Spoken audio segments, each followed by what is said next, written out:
दोस्तों, क्या आप अशांत मन में बैठे हैं और आपको शांति चाहिए लेकिन आपको शांति नहीं मिलती है? तो आप जो शांति खोज रहे हैं वह आपको बाहरी दुनिया में नहीं मिलेगा। इसके लिए आपको गीता सुनने की जरूरत है, जिसे सुनने के बाद आपको जो शांति मिलेगा वह शांति बाहर खोजने से नहीं मिलेगा। तो चलिए जानते हैं गीता सुनने से कैसे शांति मिलेगा। गीता का मुख्य संदेश स्वार्थ रहित कर्म, ईश्वर में विश्वास और अपने कर्तव्य के प्रति समर्पण है। यही पथ हमें मोह से मुक्त कर सच्ची शांति की ओर ले जाता है। यह ग्रंथ आंतरिक शांति, आत्मस्थिरता और आत्मा की आवाज को सुनने की प्रेरणा देता है। श्रीमद् भगवद गीता जीवन की कठिन घड़ियों में मार्गदर्शन देने वाला अद्वितीय ग्रंथ है। यह केवल धर्म की बातें नहीं करता, बल्कि आत्मा की गहराई से भी संवाद करता है।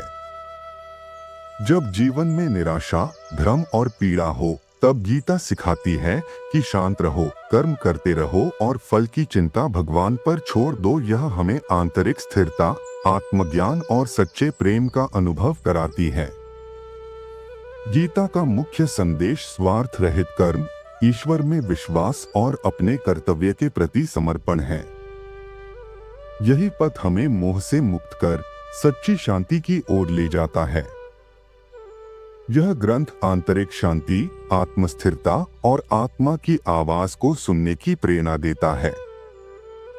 आज मनुष्य अधीर होता जा रहा है, उसकी सुनने की क्षमता खत्म होती जा रही है, जिसकी वजह से लोगों का मन बहुत ही चिड़चिड़ा और गुस्सैल होता जा रहा है।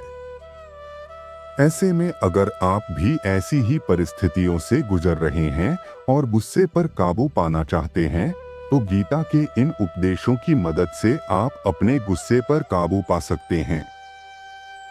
आत्मसंयम और ध्यान का अभ्यास। श्रीमद् भगवद गीता में बताया गया है कि मनुष्य का उद्धार उसी के अपने हाथ में ही है। अगर वह चाहे तो स्वयं को ऊपर उठा सकता है या फिर गिरा भी सकता है।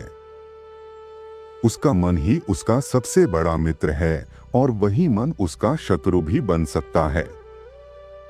इसलिए क्रोध पर विजय पाने के लिए आत्मसंयम, ध्यान और मन की शुद्धि जरूरी होती है।